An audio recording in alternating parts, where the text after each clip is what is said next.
Hi, my name is Mike Henry, and this is my Procreate 4.3 demo for the piece I call Striking Again.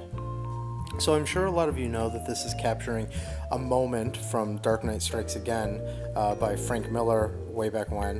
What you might not know is that I actually did this piece here about 15 years ago.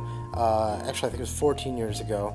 And I sort of thought it'd be fun to try and recreate it, similar to what I did with the Witch Doctor piece I did, The Deranged, not that long ago. And I'll be honest with you, I don't think this one is as successful as that. I think that it's fine. I think it's good. I'm not totally unhappy with it. But when I actually did it, I showed it to a coworker of mine, Renato Roldan, and I said, "Hey, how does this look?" And he's like, "It looks good." And I was like, "Yeah, but it doesn't look like it could be." And he basically agreed. So what you're going to see here is me trying to update it, and in a lot of ways, it's way better than the original. But in other ways, it's also not better, at least in my eyes. You guys can tell me how you feel, but the thing is, I think that there's execution aspects of this that are way better, which hopefully they should be, because I theoretically am a better artist and have spent more time doing art, but there's also some energy issues with it. And so you can see here, this is me starting to recreate it, and there's things that are going totally fine about it, but look how also like kind of casual Batman is in this particular pose. There's something about the energy of the original where he really looks like he's about to throw down, and something in this one where he looks a little bit more like, yeah, okay, I guess I could fight. So what you'll see is this will come to completion, and it's sort of me saying, yeah, this is done, and then as I was looking at it, I'm like, man, there's something not here. And when I showed it to Renato and he agreed with me, I was like, okay, I need to figure out something. So I do eventually get it to a place where I'm much more happy with it, and there's some energy in there, but it's not exactly what I was hoping to pull off. Let's put it that way. So this is all done with the turpentine brush. This was actually done in the middle of me doing the Deranged piece. I did this and sort of hid it away, and when it was done, and really sort of chewed at it, sort of mentally chewed at it, and was like, okay, I need to eventually get this somewhere where I kind of like it, up to a level where I at least want to do a video about it. And I think that the value in doing a video about it is actually talking about those struggles and how it didn't exactly hit what I wanted it to hit. So this part here is pretty standard and simple. It's just me going through the motions of filling it in. I mean, it's a very simple piece where there's just greens, whites, and blacks, and that's it. And I try to bring some new interesting flavor to it through texture.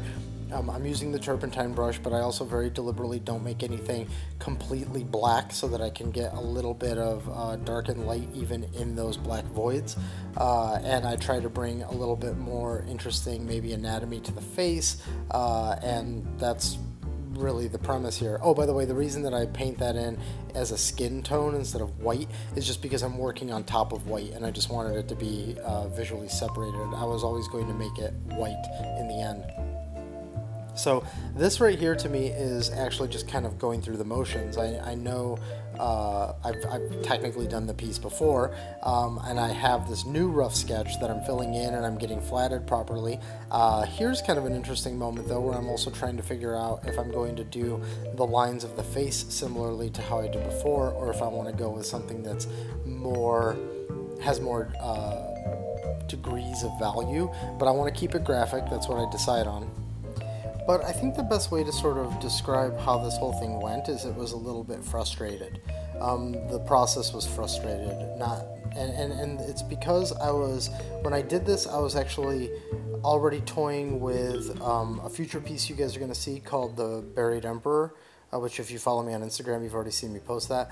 I was doing the Deranged, I was doing the Seafoam Dress, I was doing the last one that I posted, which was the Alien. I was doing all of these pieces around the same time. Some of them were completely overlapping, that I was doing one while I was doing the other, and I would jump out of it when I wanted a break. And I think that I thought this was going to be a quick hit, like a quick one that I would just crank it out and I'd be totally happy with it, and I'd be like, cool, I did one, and then move on. And it wasn't like that, and I think that that's what really made me struggle with this one overall.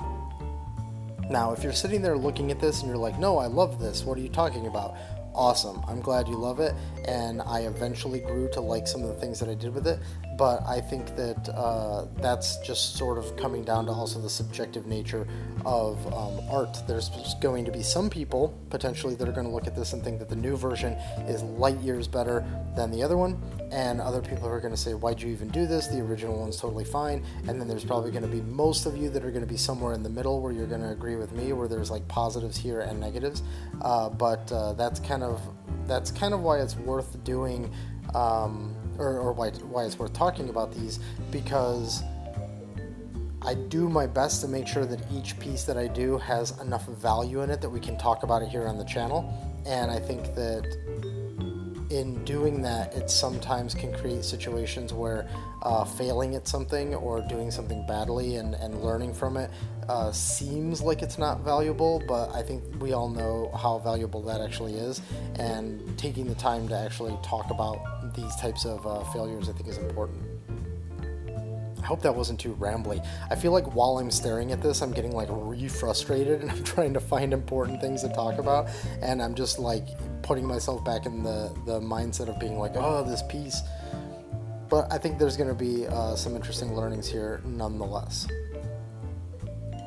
So here we're just cleaning up some of those last bits of the facial detail, and now we're putting in the rain using the turpentine brush. What I do here is I'm not keeping these directions of the rain super precise. I'm just, eyeballing it, and then I lay them in, and then I'm using a little bit of the smudge tool just to get a little less of the brushiness out of some of the bits of rain. And then what you'll see me do is I'll add another layer of rain in that is then lowered in opacity a little bit so that I can try and create some amount of depth there.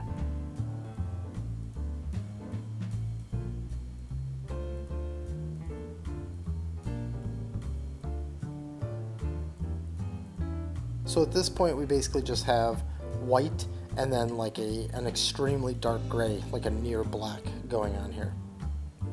Now we're going to switch to doing the gauntlets.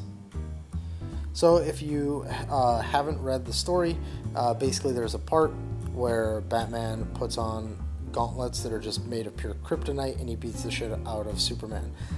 It's one of the stronger moments in the story from a visual perspective, because it's just so goddamn ridiculous, and I think that that's why it works so well. And so I just wanted to do it back when I did this. I just wanted to do a piece that sort of captured a quality of that. This isn't the same setting that moment takes place in, but it's just kind of an interesting way to sort of isolate him and show him there with the gauntlets.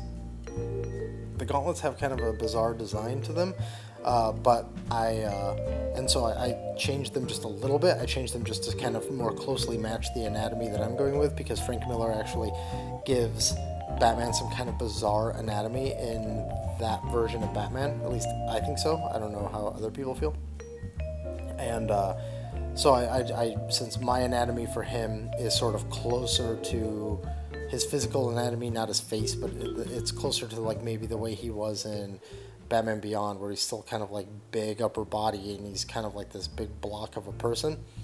So I wanted to communicate that by having the fists represent that as well, and anatomically speaking. So the way I painted this one was kind of different to the way I have been doing things lately. It's just color picked. There's no, it's not like a shadow layer, because I want the whole thing to be fairly brightly colored, because I mean it's like glowing kryptonite, so we're not going for anything that's going to distract from the fact that it's green. It's just green as hell. So I'm just going with like a darker green and then a brighter green for the highlights, and that's how we're doing the gauntlets. I do eventually duplicate them and blur them in order to get a glow off of them, and I also do a little bit of darkening on the fist that you see me painting right now, his right fist, to try and push some depth there. So I put that in to make his fists come forward and the more like forearm part of the gauntlet push back a little. And we're going to get there. There's also some errors with the way that I do the gauntlet here, the one that's his left gauntlet. And we come back later and we try to address that. So again, this is all just turpentine brush, just laid down normally. Trying to do as little blending on this one as possible because I wanted to emphasize the texturing that was going on, since that was going to be one of the main differentiators between this and the way the original piece looked.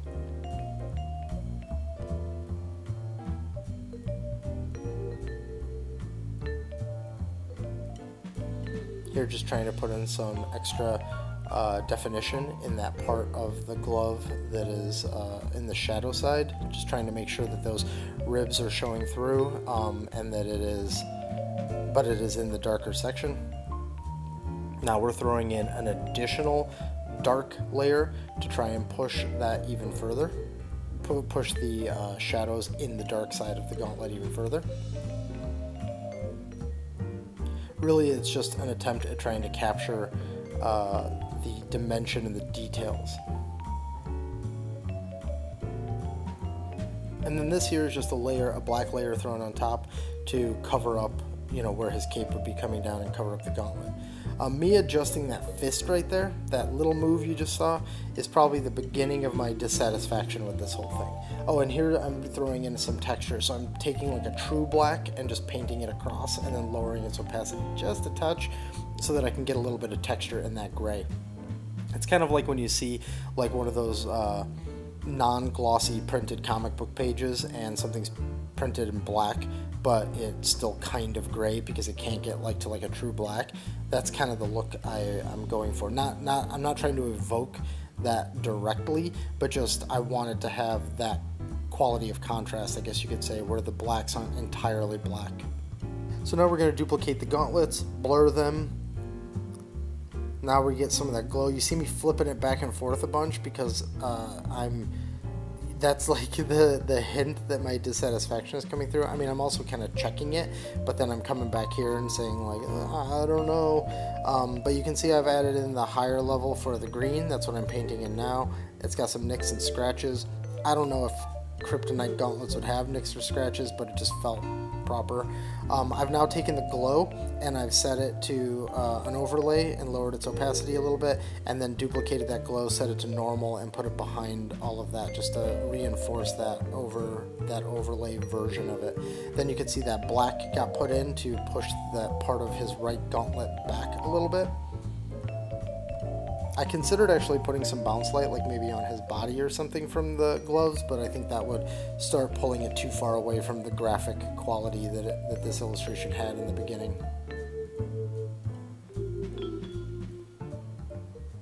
Here's me actually cleaning up some of the eye stuff. It's kind of hard to see, so we're zooming in for it. So you can see me starting to get a little frustrated here, and I'm adjusting this eye, and there's something that's not reading right about it, and the fact that it's high contrast, it's like, do I put a little line break in there, or do I leave the white of the eye just running into the white of the line that's defining the eyebrow? I sort of settle on something like this that works okay. And then I start putting in some separation for the top of his head and the distant bat ear, just so that we can make sure that form is clear. Add a little water getting hit off the tip of that. And now we're putting a little bit more water as it's splashing over his shoulder so that we can just represent that depth a little bit. Adding more rain. I wanted the rain to be really over the top and have just a ton of it, so that's why there's so much of it. And now let's pause on this for quite a bit. This is a freeze frame here because this is where I called it quits in the beginning. And I was like, okay, it's done. And then like my dissatisfaction just like grew and grew and grew. I think when you compare it to the original, there's like a lack of, Batman has a lack of focus in this one. And the other one, he looks a little bit more resolute, like he's ready to throw down. It's some subtle stuff with the way that his head's turned and everything. And while there's some totally messed up anatomy and some messed up you know, head perspective and stuff like that in the original. It definitely feels more direct. So now what we're going to do is we're going to slip into the part where I start toying with, okay, well, what if I put more of like he's hunched over and ready to go? Like what do I do there? And do I make his face a little bit bigger? Do I make, like, what am I doing here? So this is me just trying to solve it. So you can see I cut the head, I scooted it, I messed with some stuff. This is all done in a new file now where I've merged certain layers and I'm adjusting certain things and I've cut out certain aspects. And so now we're getting at least a little bit more of energy to his body because he's a little bit more hunched over. So what we're communicating here might be actually a little bit less of the sort of just like older Batman kind of ready to throw down. And now we're getting a little bit more of a, almost kind of like a monstrous brawler type. Maybe he's actually even wounded and he's about to start, you know, he's shifted the attitude of the fight and he's about to start winning the fight. I don't know, but the point is that there's a little bit more motion and energy and a little bit more play in it now. We're also going to adjust some of the positioning of his fists a little bit to get that going, to make that, you know, feel right. But really it's mostly just like a posture change that I think it doesn't entirely solve the piece, but I think that it helps it quite a bit. Let's put it that way. If I were to actually sketch out his anatomy for this too, I think he would just have this much more hunched over, like sort of wild vibe, like he's just really ready to go. Getting that fist a little bit forward also helps solve some of the anatomy about what his arm is actually doing underneath that cape, which, by the way, I obviously didn't sketch out that anatomy. I'm approximating it just by looking at it and saying, like, yeah, something like this, that feels right. But I could technically sketch over this and show you what I'm thinking with it. And then we're just adding some last minute tweaks to see if that's what we want to do with it, which we decide that we don't. You'll see it all turn off, or not turn off, but get pulled back. And this is where we end with it. So we've actually gone quite a ways from where we were a little bit before, even though it was just a slight head move. So this is the original that I did, which is fairly simplistic. I actually didn't even know Photoshop that well when I did it, so you can see a lot of my hangover skills from like Flash, when I used to color in Flash way back when, in there. And then here's the new one, done in Procreate, obviously much more recently. 14-year gap in between the pieces. It's so funny how I feel that again, there are some things that are really successful with this one, but then there's also a lot that I feel like isn't, and that's why I sort of put it away and I didn't put it out for a while, and I doubled down on getting the deranged finish and a couple of the other pieces. Then I kind of got my confidence back up and I thought, okay, let's go ahead and release this one. It's sort of a simpler, quicker release, and there's not a whole lot of pressure, and I don't know, it's just that usual artist thing of like, this could be better, but let's go ahead and see what people think. And people really dug it, so I'm happy for that, because at the end of the day, I just want people to dig it, and if you did, awesome. And in that same vein, I hope you dug this video. If you did, please consider liking, subscribing, doing all those things. Please leave a comment. Let me know, do you think the old one's better? Do you think the new one's better? Do you think that middle step is better? I don't know, whatever. And I'll see you on the next piece, which will be the Buried Emperor.